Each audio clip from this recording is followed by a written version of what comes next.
the most openly racist that America has basically covertly been since the 50s, since before integration. And we all have drums to thank for that. Because he told you he was about transparency, and he was going to drain the swamp, and he was going to make everything known that these dirty people was doing. And he did. Including himself. You know what I'm saying? That's more than Barry did. Look, niggas are so tired. Niggas so through with Barry. His own brother done posted the real birth certificate through Twitter. just totally just you know what I'm saying? Just like whatever with this nigga. You know what I mean? You know how many years they was going in on his birth certificate? Where the real birth certificate? Why don't y'all just go ask his brother? You know what I'm saying? His brother had it. His brother posted that shit right on Twitter like nothing. Like, see, he was born in Hawaii, but like I told y'all, he was born in Hawaii, Kenya. You know what I'm saying? So again, he not lying. He just not clarifying the truth. You know what I'm saying? And that's the game that they all play. You're at a stage now where black people are openly claiming to be Marxists and communists and stuff like that. And these openly black people that are talking about that, they're talking about, they think that it's time for them to stand up and do what they need to do, and in the process support all liberation. But see, that's exactly what happened before with the so-called Panthers and all that. They killed all the original Panthers, just like they did with the original BLM. Big up, rest in peace, Gat, who started BLM. One of the last real posts on it, he posted it after he stepped away from it and told y'all it's all run by Twitter people and gay, homosexual, and transsexual men and black women who hate men, lesbians. But this is just a harken back. This is just a harken back to the original. This is just a harken back to the original.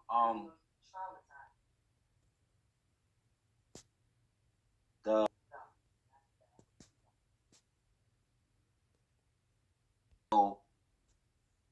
production that they started it with had to have original people that were really with the movement, like Bunchy, like Little Bobby, like Fred Hampton, like his wife. You know what I'm saying? Once them people was phased out, then they could bring in the other people that they could control. Eldridge Cleaver, who wrote Soul on Ice, and he wind up going from going against the man, showing up on the city hall with the guns, right, at the California State Capitol steps, showing up with the guns. He went from that, going against the man all them years, to marrying a Caucasian woman, becoming a tenured professor, and becoming a political strategist for Ronald Reagan. That's like Angela Davis marrying, going through all of that, talking all of that, right? And then winds up what? Becoming an ultra feminist and marries a white woman, right? Look at Bobby Rush. Yeah, just like Raven-Symoné, right? In the height of so-called Juneteenth, this whole Juneteenth thing everybody going through, on the height of that, she gonna marry some Caucasian chick, right? But again, this is what has been happening for hundreds of years, man. Those of us that are annoyed by stuff like that are the ones that see the obvious pandering that's going on with it, so we become somewhat numb to the overall circumstance. So whatever they can do to keep those type of people in the mainstream is what they're gonna do. And so once the op didn't work with the virus and all of that, once they found out that this was all basically run through a bunch of scientists that was doing tests out of the lab at Fort Detrick, who were also working with chemists out of Stanford University, CIA, as well as Berkeley, CIA. And all of those guys have been indicted. All of those people have been arrested. Look it up. Because this goes back to this unholy relationship between the WHO, the Nazis, the Chinese, you see what I'm saying? The paperclip generation, which infected the so-called baby generation, right? and instilled all of the psychotic and psychopathic drugs and stuff that America's society became after World War II. After World War II, Nazi Germany was firmly implanted in America through nihilistic capitalism. Nihilistic capitalism means we're going to spend ourselves to oblivion. And we're going to ransom whatever we can to do it. You ever think that with all of this human trafficking, with all of this organ harvesting, with all of this cannibalism, with all this, but you don't think that there is some sort of cross-pollination going into the retroactive of these viruses? The thing that creates these viruses is coming from the fact that they are now serving people. And it's legal now. You dig what I'm saying? So it's becoming more and more hard for them to move agendas and ops in a particular manner because there's so many people now aware for the fact that there are actual websites like protestjobs.com or American Crisis Actors on Facebook. Like people are literally being paid to go and shoot and kill people and act like they can get off because it was a job that they signed. That chick OAC that they got at the Congress chick, the chick that's talking about the new Green Deal, the crazy Cortez chick, that chick was a straight actress. She answered an ad in the newspaper for an actor who was going to portray somebody in Congress. Look it up. It's real. And she got the job, and she basically reads the script for the DNC because they have the right to use propaganda in real time. You understand? That's why they don't refer to wars as wars anymore. They refer to it all as theater or combat theaters. Because there is no real enemy. The enemy is the guy acting like he's not the enemy. You know what I'm saying? Like, that's what's going on. You're in an open live fire exercise, and it was said online. It was said in front of the so-called president, their president. So with all of this going down, you know what I'm saying? It all comes into the view of where you stand politically now. Understand? Like, this is the most politicized so-called black people have ever been. Again, you can contribute that to this guy Trump. Why? Because he polarized the racism to such a fever pitch in this country that all it can do is fester amongst the people who have the most, feel they have the most to lose. And that's Caucasian people, because deep down, they all know that how they've been living for the past 240 years is despicable and was not, and this is not their country. This is not to say they don't live here now and stuff like that, but in the end, that's not really the point. The point is you, who are not an American, who's only been an American for the past 20 years, come and tell people who have been here for over 385,000 years where they can live and how they can be. And that can be quoted directly from the matrilineal research that they did on the so-called black man from the study out of the University of South Carolina. You can look that up too. So these are the definite facts. This has, so you could say, oh, well, those are Indians, those are more. I don't care what you want to call this original man and women that was here. What I'm saying is, regardless to what you want to call them today and what you hung up on being called today, they was here, which means we was here because they was us. I was speaking to a brother, and he was striving to find his Arawak ancestry. And it was like, well, I said, well, go to the oldest people in your family and where they eventually originated from, and then ask them who was there before them. And so he did it. He came back and was like, yeah, well, I did that. And she said, well, it's funny. She lived in the oldest places, Arawak, whatever.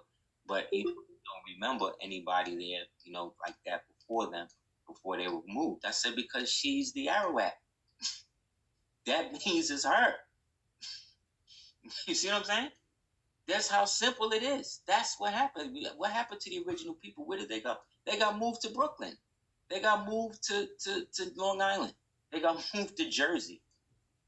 This is what happened. What happened to the people that was in the Pueblos, in the Anasazi culture, and the Hopis and all that? Oh, well, they got caught up in what later became the Spanish-American War, and they shipped them over to California. and then replace them with the mestizos that they had brought up from the war that was left over fighting for their freedom from Spain. Easy. Where did the people who built the Egyptian pyramids go? Oh, they got shipped over to the other side of the world. You see what I'm saying? That's why there's so many pictures of us in these statues and stuff that we keep finding. It look just like us or look like people that's walking around today. Because it's those people. It ain't just the celebrities. They don't got no secret elixir that's keeping them alive for 100 years. The most they doing is generational cloning. And the most they're going to get out of that is 7 generations. After 7th generation, the protoplasm can't retain the hemoglobin. So it starts to break down and coagulate. It can't sustain the hemoglobin, and it can't coagulate, which means clot the blood. So they basically turn to mush, like the character in X-Men, the first movie with Magneto, when he turned the nigga to jelly. That's their future. That's you know what I'm saying? Like that's what they got. This you know what I'm saying? They not like us with the canopic jars. With them canopic jars, it was if we were still there, we could resuscitate ourselves and leapfrog into the future like that, based on how well preserved these things. Ramses and them, when they finally opened the bodies, some of the mummies immediately got cancer due to the air and being around these devils, breathing on them with their trichnosis breath and everything else. You understand? We've always been here. Anybody telling you from somewhere else is most likely from somewhere else trying to get you to give up what you already was. You know what I'm saying? Senator Kelly, thank you. Yes. It's fake. It's all fake. It's fake. So even the deaths be fake. And that's what's sad. This is what I'm saying. You got to protect your emotional heart chakra, your heart chakra. Your heart, according to the 101s, that's where Allah lives. So they keep doing things to tug at your heart because that's another stab at Allah. Understand? That's also the Leo frequency. So the more your heart wrench, the more you open up your heart for that, the more your heart get broke, and the more this world just kill you with sadness. If it don't kill you with nothing else, it's sadness. If you let it, you know what I'm saying? If you let it, it will. If you understand that the devil is so much the devil that he went on TV and he said that these black people that you even found hung since this George Floyd thing done hung themselves so they could start the race war. So they committed suicide. This is how sick these people are. And you expect that you could live amongst these people? You really think you could still live amongst them with all that has come out? Wait till the real stuff come out. I pray to Allah, give me the strength for the stuff you haven't revealed to me yet. You know what I'm saying? Give me the strength to deal with that. Because this shit is enough. But getting to the reality of it, everybody grasping the elephant's tail, saying they got their hand around the whole thing. They all lying. It's all fake. All the celebrities are fake. They've always been fake. We've been saying it for years.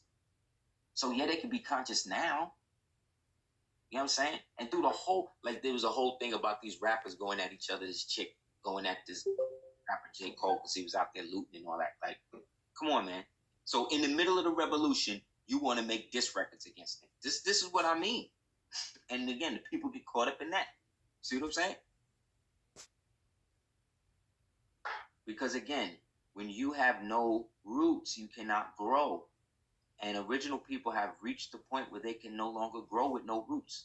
So you either got to plant it in something, believe in something, I don't care what it is. If it's the white Jesus, then whatever. Say what you want about Candace Owens.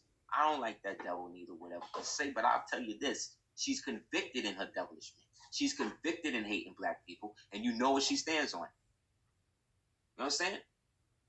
So regardless to whether I agree with it or not, regardless to whether I think it's a troll, you know what I'm saying? It has nothing to do with the fact that there's an audience and people respond to people who speak on a voice and sound like they know what they talk about.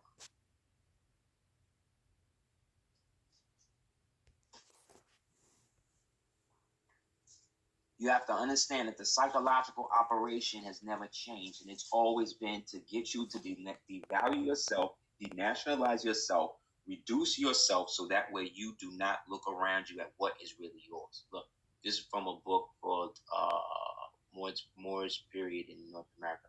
Later, we will visit some ruins in North America that have been radiocarbon dated to the Moorish period. It is also interesting to point out that the Moors were amalgamated into the Grail religion, meaning that they brought the Moors into it because the Moors are the keepers of the so-called Grail, which is the line of blood that goes all the way back to the original creator. And that blood type is O. That's why we're the only ones with it, and everybody else is trying to get into it. That's why we, as O people, can give blood to everybody else, but we can only get it from people that's like us. That means we're the only non-recessive people on the entire planet. Facts, that's it. So they have to do things like vaccines. They have to do things to reduce what we naturally are. We are better.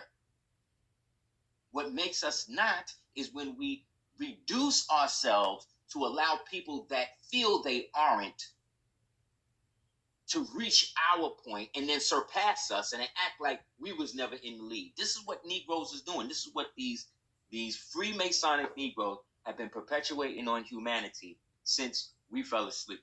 Look, indeed, Wolfram and Eichenbach in Parzival. Parzival was the story of the Grail Knights, but specifically there was a story specifically on Parzival and how he went throughout the world and all of that. He was the one that found the Grail, right? Tells us that the first account of the Grail written in confused pagan writing, that's Arabic, or Morabic, Kufic. Arabic wasn't coined Arabic until after T.E. Lawrence coined them Arabs, and that was in 1914.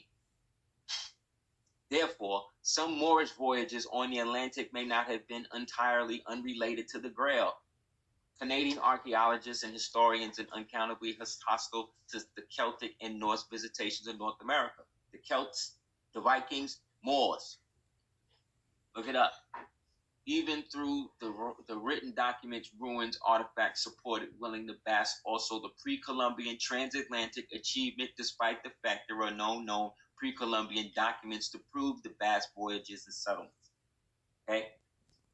Before North America, before Columbus, just as many other mariners did. I have nothing against the Bass, but I cannot understand the exclusive Bass favoritism among Canadian scholars, because that's white people trying to inject themselves into ancient history, which they did not exist in, as the proprietors.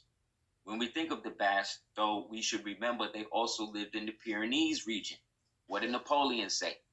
He said that Africa stops at the Pyrenees, right?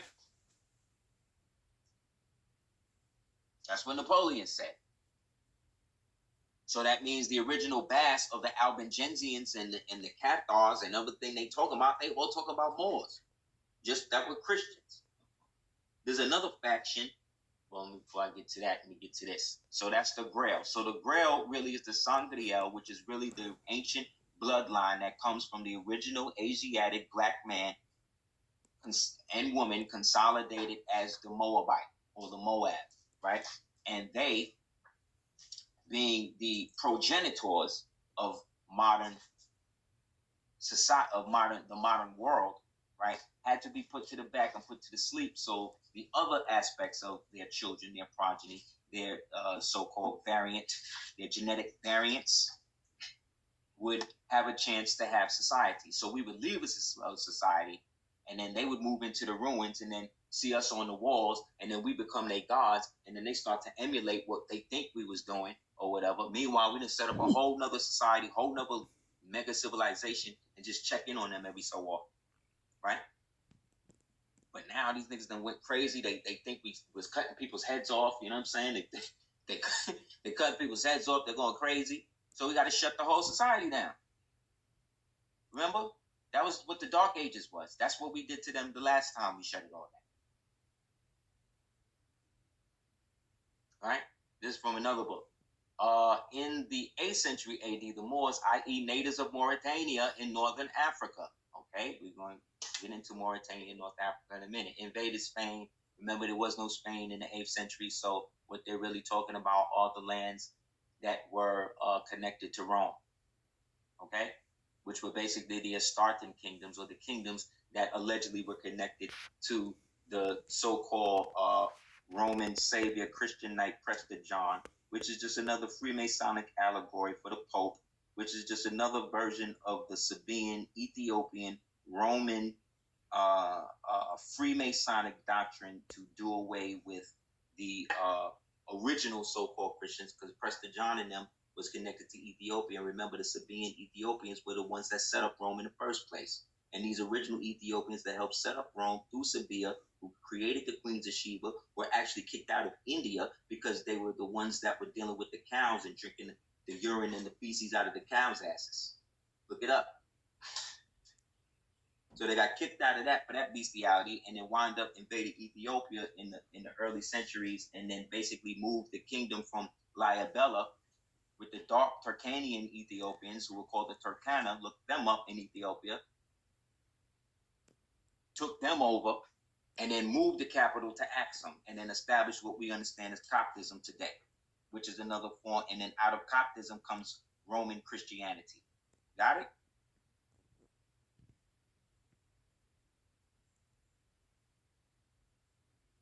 That's why I don't like dealing with Moors, because we could just run it all down to them. Run it all down to them and show them how they trade in their own people today.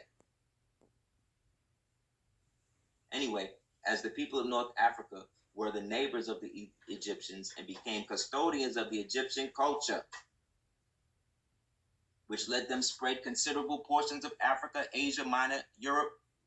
During their occupation of Spain, the Moors displayed a considerable grandeur of African culture and civilization. So therefore, all so-called African, what you understand, cultures and civilizations and stuff, had relationships with the greater Moorish Empire. That, as you see, was all over the world.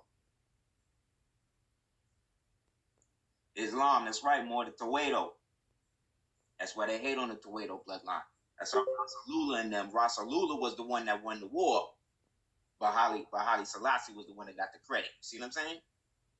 Be hating. Be hating on the Moors. Be hating.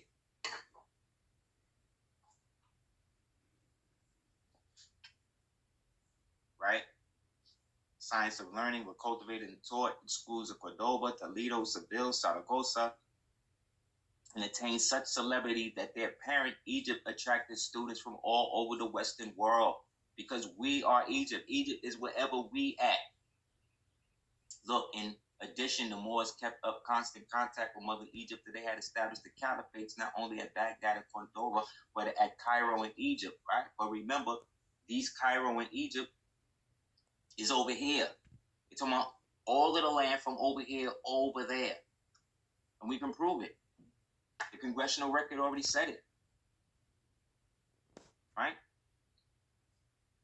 So the Moors being the custodians, while everybody else was converting to Christianity and going into pagan Freemasonic orders and doing all of the stuff they was doing and all of this stuff, we was preserving it. We was moving civilization forward.